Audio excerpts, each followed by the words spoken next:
Hi, this is Shani Lavender, the Conscious Moms Coach, and today I'm going to be talking about stress. I know you're familiar with that. We're all familiar with that. It is part of life, whether you're a parent or not. I'm going to be talking, though, about parent stress in general, and then I'm going to be sharing with you a specific technique you can use to reduce your stress as a parent. So if you don't want to reduce your stress, don't watch this video. But if you'd like to have less stress, then I invite you to join me for this conversation. So a couple of things I want to say before I get started is, one, we do have stress. And so what I'm going to be sharing today, I don't want you to have any sense that I'm making light of the stresses you might be experiencing, because we do have stress. That is an actual part of life.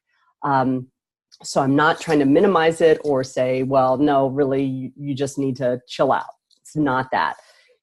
So it'll be clearer later on, but I did want to say that up front, that I'm no way wanting to minimize or say, just get over it. It's not a problem. Because I know it can really suck when we're feeling stressed and we feel stuck and things like that. So that's why I wanted to share this video today, because I want you to be experiencing stress relief. So here's what I want to start out with. So I'm talking about the everyday stresses we experience in our family lives.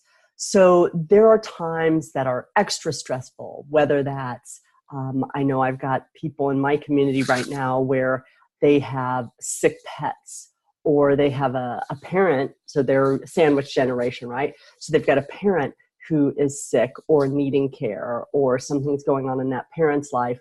And so the mom or the dad or the family is feeling really stressed about that going on. And of course, there are people, all of us to some extent at one time or another, can experience traumatic events. And there are people out in our world who regularly experience some of that. So again, I'm not talking about really the big stresses that happen just very periodically, hopefully. However, what I am going to share, the tools I'm going to share, are still things you can use with those big stresses.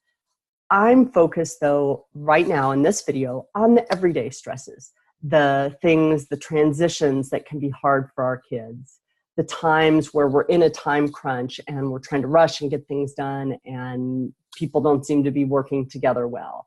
I'm talking about bedtimes when people are tired but having a hard time falling asleep or staying asleep. I'm talking about when your children are experiencing some challenges in their world, whether it's school or relationships, anything where they're then feeling stressed. So it's those everyday things. That's what this video is about. So the first thing I want to say is that these everyday events, these normal life events, probably account for, this is just my estimation when I think about it, about 25% of our experience of stress. So what I mean by that is they are real. We do, when we're tired and our child is not going to sleep easily, we do feel stress. That is a stress response, not for everybody, but for most of us. So there's real and legitimate stress. Also, though, if I'm saying 25% of the stress is from the actual experience, that leaves most of the stress, 75%, is not from the actual event that's happening.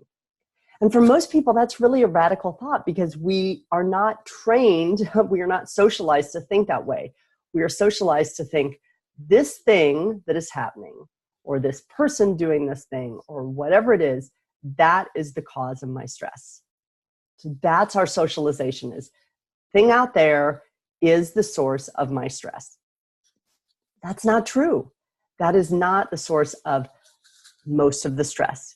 It has a role, but really the source of our stress is what happens up here. I say the source, the primary source. So 75%, in my estimation, of our stress actually happens because of what's happening in our minds. So let me get even more explicit by what I mean. So I want you to bring to mind a recent stressful event with your child or your children or your spouse, something. Just think of something that you're like, well, yeah, Shadi, that was super stressful. So bring that to your awareness. Think back. I know you don't want to go there again. You're like, I already did it once, Shadi. It was awful. I don't want to go there. But, play with me here and let's go ahead and actually use that event. So as you have that event in mind and you're replaying it in your mind, here is where our stress actually really comes from or gets escalated. Okay. So again, there's the real life thing that we're not liking that's hard, but then what goes on up here ramps it up. And really there's two specific ways it gets ramped up in my experience with my clients and with myself as a human being. So the first one is our in the moment thoughts. Okay. And by that, I mean, when that stressful event is happening or immediately thereafter, we have stress-inducing thoughts or stress exaggerating thoughts. I'm going to say exemplifying, exaggerating. So here's some examples of what those stress exaggerating thoughts would be. Stress intensifying thoughts. This shouldn't be happening. My kid knows better. My kid needs to do this or stop that. Some real command or demand in our mind. This isn't acceptable behavior.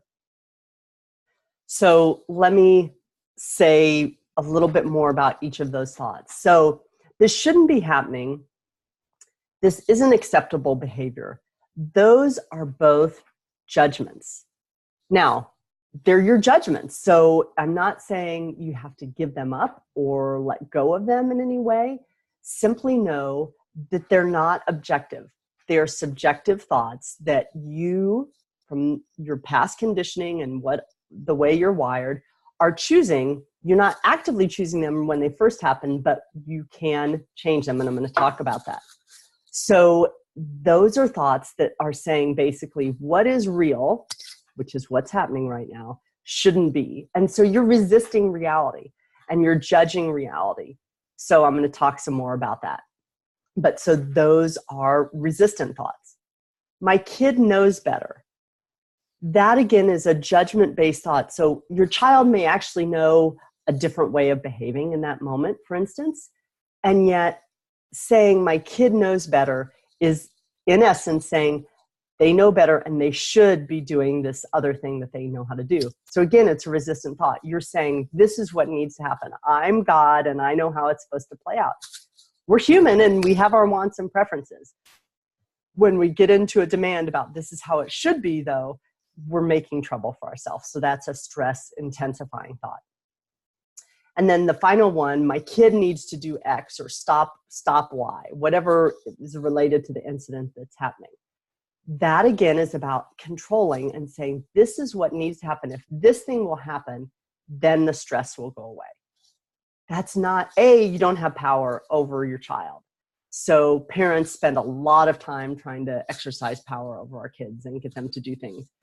And yet that's really futile because we don't actually have power over our children. So when we get stuck in a thought that is, they need to do this, they need to stop this, we can want them to, we can wish they would, but when we get into they need to do this, again, we're demanding. And so now we're creating more stress and tension there. Okay, I need to get them to do this. That's creating stress for us. So all of those in the moment thoughts intensify the stress of the actual incident. So I'm going to pause and say, if you have questions about what is this, I want to understand this better, then please post those either during the live video or after, and I'll explain it further. If you're watching the YouTube video, you're not watching it live, so go ahead though and post your questions and comments, same thing. So in the moment thoughts are one source of our stress. Another source of our escalating stress are after the moment thoughts. And those after the moment thoughts, I see a lot of parents who really get into spinning our wheels, where we take something that happened and we go a little bit crazy with it. Now, you'll know as a conscious moms coach, I am all about being thoughtful, being mindful, contemplating and looking at what's happening in our families and thinking about it and tweaking it and playing with it and experimenting. So this is not to say, okay, every parent out there, stop thinking about what happened that didn't go well or that went well and you want to have more of.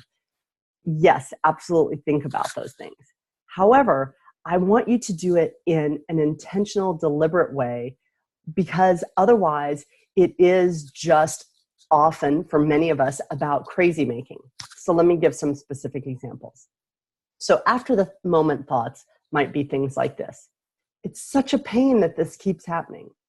It's never going to change.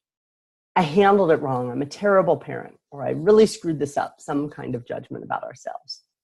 Or we might have judgments about our children.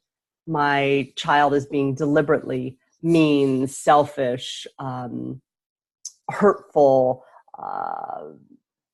resistant, whatever. So we have the sense of, okay, this is who my child is. And so again, it's our mind making an incident that happened into, oh, okay, this is their trait. This is who they are.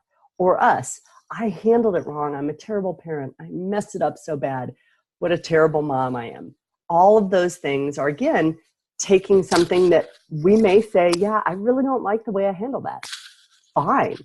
But the crazy making and the stress increasing thoughts are, oh, now I am this terrible parent. I am so awful. I have to do so much to recover from that thing I did. So all those increase our stress because A, they're not true, but B, they're really about, this is fundamentally who I am, which is flawed, or it's fundamentally about my child which is flawed. And so it's just adding more stress rather than saying, wow, yeah, that was hard. My child behaved in a way that was really difficult for me to witness or experience, or I behaved in a way that I didn't want to. Those are legitimate things that you can address. But when our minds get into this is who we fundamentally are, we're creating more stress for ourselves. And the first two, it's such a pain, it's never going to change. That's again sort of, oh, our minds just quickly said, one incident, now here's how it always is, here's how it's going to be forever, here's what it means about my child, about me, about the world. And so it's really taking molehills into mountains, as the cliche would say. So that's where, again, the real life incident has the stress about it, absolutely. And we intensify, prolong, make the stress more by our in the moment thoughts and our thoughts after the moment. So now I want to share with you, really it's a 3 or like a 2.5 step process, depending on the way you organize it or I organize it as I share it. This is something you can use to diminish your stress level. Everyday stress, it's a way that you can diminish it radically, depending on how stressed you tend to get with these everyday experiences. So let me lay it out. And again, if you have questions or comments, feel free to share those. So the first step is that in the moment, I invite you, and experiment with this whole thing, but I invite you in the moment to own what is true for you in that moment. But what I mean by this is really to acknowledge to yourself in a calm yet honest way how you're actually feeling. So here's some examples of how that might sound. I wish my daughter would go to sleep. I'm tired. I wish she would go to sleep. I'm frustrated with my kids fighting over the toys. I'm frustrated by not getting the response I want from my son right now. So it's really honest. Here's where I'm at. Here's what is true for me in the moment. Here's how I'm feeling right now. And 2 components of that is really focus on right now, not if your mind starts to say, I'm frustrated because my kids never respond to me. No, never is not right now. Right now is right now. So I'm frustrated that I'm not getting the response I want right now. That's specific. So you want to be really specific to in this moment. Second is that you want to do it without heat. It really is sort of a twofold point to this step. Is one, you're being authentic. Just like you strive to help your child experience his or her emotions in the moment and say, here's where I'm sad, or I'm happy, or I'm angry, or I'm nervous.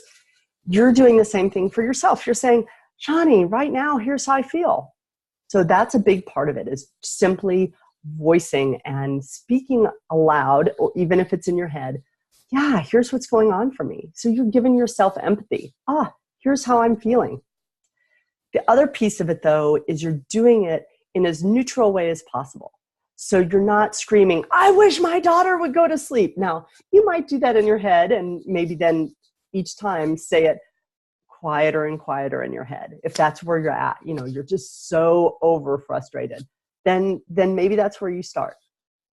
In general, though, I invite you to, when you're acknowledging how you're feeling in the moment, to do it as neutrally as possible, because you're not wanting to ramp yourself up to even more stress and frustration and irritation. That's not what you want. You want to say, man, this is really where I'm at. That's the purpose of it, to express what's true for you in the moment and to be heard by yourself. So that's the first step. Now, this is either step 2 and 3, or this is going to be step 2A and 2B, because I really do them pretty concurrently. So second step is to really breathe slowly and deeply. And I know you've heard this before, and you may think, Shadi, tell me something different. You want to do this because you are intentionally choosing to send your body, your neurologic system, the signal that says, all is clear. There are no saber-toothed tigers. Nobody's getting ready to attack me. I am not in danger. And that slow, deep breathing is part of what your brain then will say, oh, she's not running. She's not under threat. I can stand down. And that's what you want your brain to do in your neurologic system, because when your brain thinks you're under threat, you have a lovely brain, part of which is designed to keep you alive. Yay, brain. And that part of the brain is very reactive because it needs some of that, especially in olden times, but still it needs some of that to say, oh, threat, defend. That's what that part of the brain is designed for. So when you take those slow, deep, deliberate breaths, your brain reads that part of your system. Oh, this deep breathing, this slow breathing. They're not hyperventilating. They're not panting because they're running while they're, trying to escape whatever's after them. It tells the brain, you can chill. Everybody, attack systems, defensive systems, stand down. So it's a really important step. And I that's why that's why people tell you to do it, because it's super important. The other piece that happens when we take those deep, slow breaths is that we are bringing the rest of our brain states back online. Our human brain, the brain that's great with creativity, problem solving, empathy, connection. That part of the brain, when we think we're under threat, goes bye-bye, because you don't need to connect with a saber-toothed tiger that's trying to attack you, right? That's, again, the way we're programmed. So those parts of our brain go offline. And if instead of dealing with a saber-toothed tiger, you're dealing with a cranky 3-year-old, which is sometimes as scary as a saber-toothed tiger, I know, but then you have the brain to be able to, I want to connect with this human being. I'm not trying to kill them. I'm wanting to connect with them. I'm wanting to be creative and flexible and patient with them. So the slow, deep breathing helps that part of your brain come back online. So you need it. So yay, get that brain back, get that brain state back in gear, do that slow, deep breathing. So the third step, or 2B, because you can do it along with the slow, deep breathing, that's when I tend to do it, is I play with, and I invite you to do so as well, choosing and using a mantra, something you can say to yourself, something you can repeat to yourself, that is about accepting what is. So again, it's about removing all your resistance to what is happening. Because what is happening, guess what? It's what's happening. So you want to remove your resistance to it. And so the mantra can be anything. Write some down and play with them. See what works for you. So here's a few examples.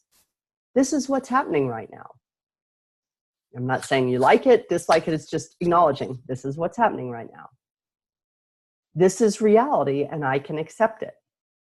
Okay, so another one, just, oh, this is what it is and I can accept it. I'm not saying I like it. It's saying I can accept that this is reality. A third one, I'm enough. Because one of the things I use that for personally is because what happens for me in those stressful situations is some of my old thoughts come in there and they tend to be about, I can't handle this. This is too much. And I'll even say that sometime. I'll be like, oh, it's too much this, too much. And so for me, that statement, I'm enough, helps me to feel grounded and steady and solid. Like, oh, okay, yeah, this is challenging. And yet I'm enough in this moment to meet this. It's not saying I'm going to solve it all myself or anything. It's just saying I'm enough. I can do this. The next one, this moment will pass. So sometimes simply acknowledging like, this is the moment and it will pass. Just, okay, this moment will pass. And another one that I like is I can see this moment from a neutral place. Or you can make it specific. I can see my child from a neutral place. Or I see us with compassion. Or I see us with love. So anything that helps you get some distance so it doesn't feel so scary and so overwhelming, and helps you accept this is what is right now. And that's all you're trying to do. You're just trying to give yourself some space and some separation so you're not trying to fight what is, despite your wanting to at some level, that you're giving yourself that space. So the stress response is something that we can stop and reverse. So it gets triggered automatically, right? Without our conscious will. Our eyes see something, our ears hear something, our nose smells something. We feel something inside that triggers an old memory of a time when we didn't feel safe. And so our system, the way it's designed, thankfully it goes, okay, this is the same thing. And so I need to have this big response, or big reaction rather. And so it gets triggered. It's not like, our brain says to us, Shawnee, here's what's happening. Here are 3 choices. Which choice would you like to make? No, our brain is going to do that work for us. So yay, brain.